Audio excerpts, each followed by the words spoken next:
삼국지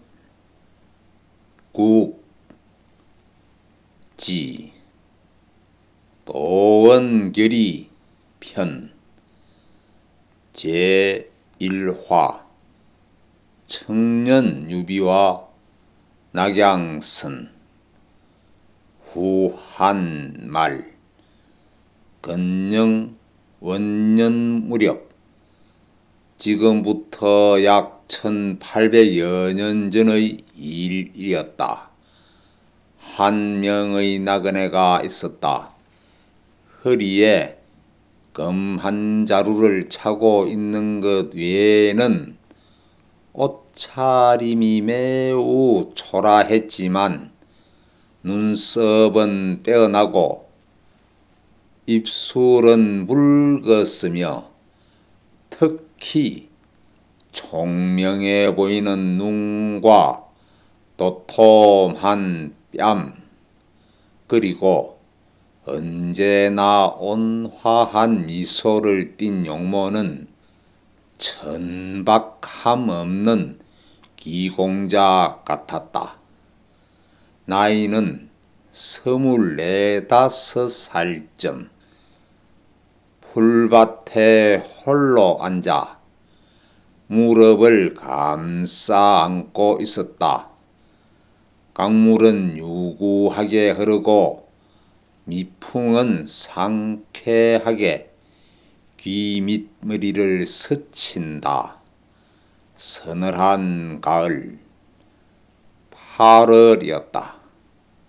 그리고 그곳은 황하강변의 나지막하게 솟은 황토 언덕이었다.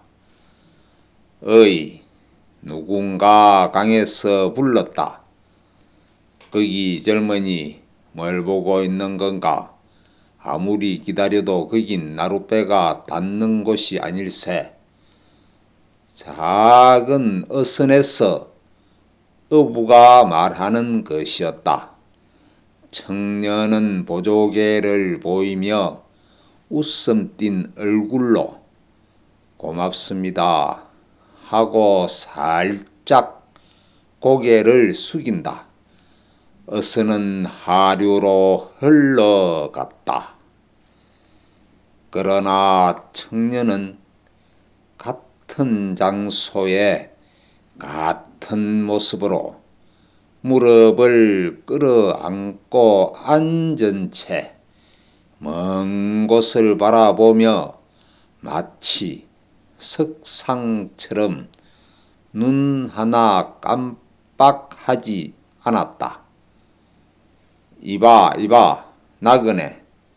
이번에는 뒤를 지나가는 사람이 말을 걸었다. 가까운 마을의 백성일 것이다. 한 사람은 닭 다리를 거꾸로 잡았고 한 사람은 농기구를 메고 있었다. 그런 곳에 아침부터 뭘 기다리고 있는 건가? 요새는 황건적이라는 악당들이 돌아다니니까 관리들에게 수상한 사람으로 오해받을라. 청년은 뒤돌아보며 예, 염려해 주셔서 감사합니다. 온순한 인사를 되돌렸다. 그러나 그는 여전히 몸을 일으키려 하지 않았다. 그리고 수천만 년이나 이렇게 흘러왔을까 생각되는 황하의 물을 물끄러미 바라보고 있었다. 어째서 이 강물은 이렇게 누른 것일까? 강가의 물을 자세히 보니 그것은 물 자체가 누른 것이 아니라 숫돌을 빻아 가루로 만든 듯한 누런 모래 알갱이가 물에 섞여 온통 춤을 추고 있기 때문에 물빛이 흐려 보이는 것이었다. 아, 이 흙도 청년은 돼지의 흙을 한 움큼 손에 움켜쥐었다. 그리고 눈을 아득히 먼 서북쪽 하늘로 지그시 바라보았다. 중국을 개척한 한민족 역시 그 모래가 오는 아시아의 산악을 넘어왔다. 그리고 황하의 흐름을 따라 점점 늘어나 묘족이라는 미개인을 쫓아내고 농업을 개척하고 산업을 일으켜 여기에 수천 년의 문화를 심어온 것이었다. 선조님, 지켜봐 주십시오. 아니, 이 유비를 채찍질해 주십시오. 유비는 반드시 한의 백성을 일으킬 것입니다. 한민족의 피와 평화를 지킬 것입니다. 하늘을 향해 맹세하듯이 청년 유비는 하늘에 경배를 올리고 있었다. 바로 그때 등 뒤에서 느닷없이 고함 소리가 그의 머리 위로 터져 나왔다. 수상한 놈이다. 야, 너는 황건적이랬다. 유비는 깜짝 놀라 누군가 있나 하고 뒤를 돌아보았다. 그를 꾸짖은 사람은 어디서 왔느냐 하며 그의 옷깃을 사정없이 붙잡고 있었다. 보니 관리인 듯 가슴에 현 관리의 휘장을 달고 있었다.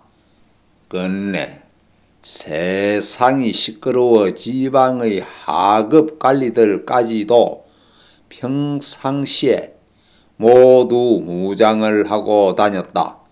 두 사람 중 한 명은 철궁을, 다른 한 명은 바늘창을 메고 있었다. 유주 사람입니다. 유비가 대답하자 형은 어디냐 하고 다그쳐 물었다. 예, 탁현의 누상촌에서 태어났으며 지금도 어머니와 함께 누상촌에 살고 있습니다. 직업은 돗자리를 짜거나 발을 만들어 팔고 있습니다만 뭐야 행상인인가 그런 셈입니다. 하지만 관리는 갑자기 더러운 물건을 놓듯 옷깃을 놓아주더니 유비의 허리에 찬 검을 들여다 보았다. 이 검에는 황금고리와 푸른 옥구슬 장식이 달려있지 않느냐. 자리 파는 사람에게는 분에 넘치는 칼이다. 어디서 훔쳤느냐. 이것만은 아버지의 유물로 가지고 있는 것입니다. 훔친 물건이 아닙니다. 순박하지만 당당하고 늠름한 대답이었다. 관리는 유비 청년의 눈을 보자 급히 눈을 피하며 말했다. 하지만 말이다. 이런 곳에 반나절이나 앉아 있으면서 대체 뭘 보고 있는 거냐? 의심받아도 할 말이 없지 않느냐? 마침 어젯밤에도 이 근처 마을에 황건적 무리가 쳐들어와 약탈을 하고 달아난 참이다. 겉보기엔 얌전해 보이고 도적 같지는 않지만 일단 의심해 봐야 한다. 당연한 말씀입니다. 실은 제가 기다리고 있는 것은 오늘쯤 강을 따라 내려올 것이라고 들은 낙양선입니다. 하하, 누구 친척이라도 그 배에 편성해 오는 건가? 아닙니다. 차를 구하고 싶어서 기다리고 있습니다. 차를? 관리는 눈을 크게 떴다. 그들은 아직 차 맛을 몰랐다. 차라는 것은 죽어가는 병자에게 주거나 상당한 기인이 아니면 마시지 않았기 때문이다. 그만큼 고가였고 귀하게 여겨졌다. 누구에게 마시게 하려는 거냐? 중병이라도 앓는 사람이 있는가? 병자는 아닙니다만 다만 제 어머니께서 평생 차를 즐기시는데 가난하여 자주 못 사드렸습니다. 한두 해 동안 모은 푼돈으로 이번 길의 기념품을 마련하려는 것입니다. 그 참 기특하구나. 나에게도 아들이 있지만 부모에게 차를 마시게 해주기는커녕 저 모양이다. 두 관리는 서로 얼굴을 마주보고 그렇게 말하더니 유비에 대한 의심이 풀린 듯 무언가 이야기하며 자리를 떠났다. 해는 서쪽으로 기울기 시작했다. 붉게 물든 저녁 하늘을 붉은 황하의 물결과 마주한 채 유비는 다시 묵상에 잠겨 있었다. 그런데 이었고 깃발이 보인다. 틀림없이 낙양선이다. 그는 비로소 풀밭에서 일어섰다. 그리고 손으로 햇빛을 가리며 상류 쪽을 바라보았다. 강을 천천히 내려오는 배의 그림자는 붉게 물든 석양을 등지고 검게 물들어 서서히 눈앞으로 다가왔다. 보통의 여객선이나 화물선과는 달리 낙양선은 한눈에 알아볼 수 있었다. 무수히 많은 용설기를 돛대에 휘날리고 있었고 선루는 오색으로 칠해져 있었다. 유비는 손을 흔들었다. 그러나 배는 홀로 서 있는 그에게는 눈길도 주지 않았다.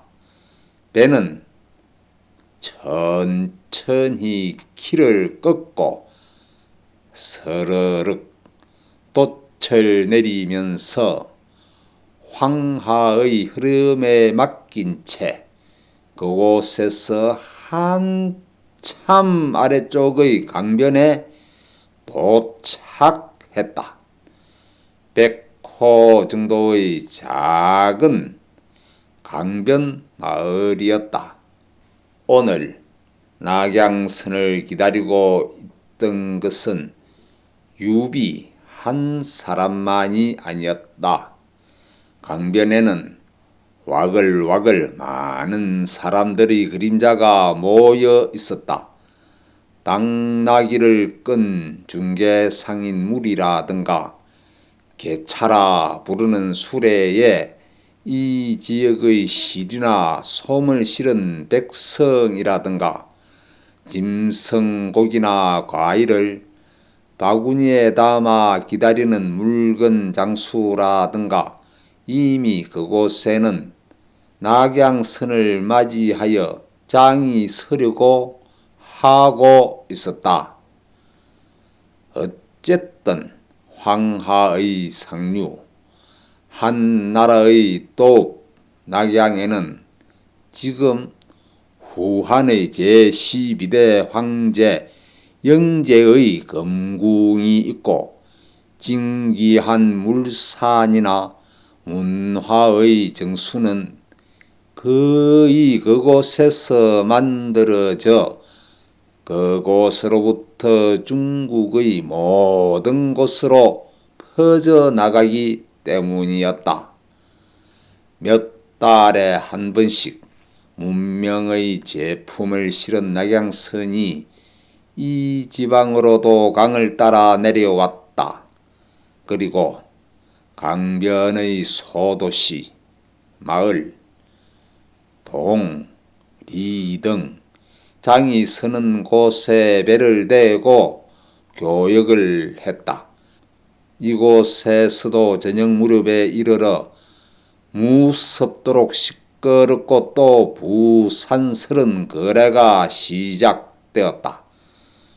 유비는 그 시끄러운 사람 목소리와 인파 속에 섞여 당황하고 있었다. 그는 자신이 구하고자 하는 차가 중개 상인의 손에 들어가는 것을 걱정했다. 일단 상인의 손에 넘어가면 막대한 값이 되어 도저히 자기의 가난한 주머니로는 살 수 없기 때문이었다. 눈 깜짝할 사이에 장의 거래는 끝났다.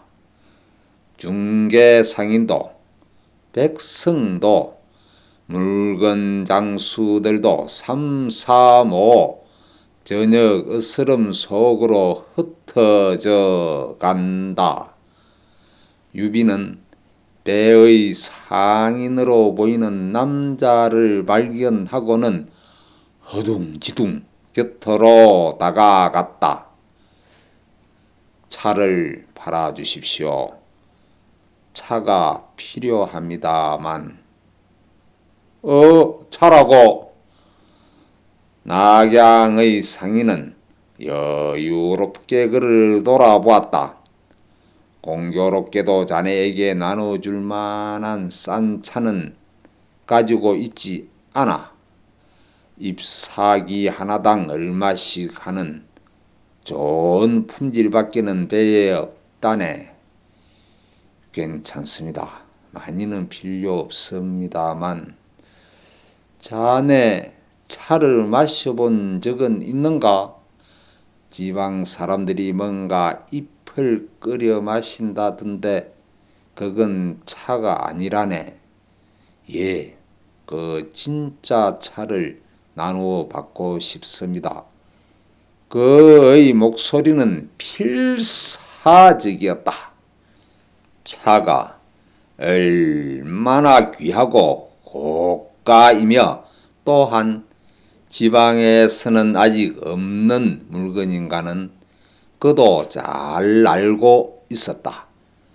그 씨앗은 먼 열대의 이국으로부터 아주 조금 전에 주나라 시대에 이르러서야 겨우 궁중에서 은밀하게 약용으로 쓰였고 한나라 황제 대대로도 후궁의 차밭에서 조금 따는 것과 민간의 아주 귀한 신분의 사람들의 소유지에 드물게 재배된 정도였을 뿐이었다고 한다. 또 다른 설에는 하루에 100가지 풀을 맛보며 인간에게 음식을 가르친 신농이 자주 독초에 맞았지만 차를 얻어 씹자마자 독을 해소시켰으므로 이후 귀하게 여겨졌다고도 전해지고 있다. 어쨌든 유비의 신분으로 그것을 구하는 것이 무모함은 그도 잘 알고 있었다. 하지만 그의 필사적인 표정과 성실하게 원하는 연유를 이야기하는 태도를 보니 낙양의 상인도 약간 마음이 움직인 듯 하여 그렇다면 조금 나누어 줄 수도 있지만 자네 실례지만 그 값은 가지고 있나? 라고 물었다. 다음은 제2화 황근적과 공자사당이라는 제목으로 찾아뵙겠습니다. 감사합니다.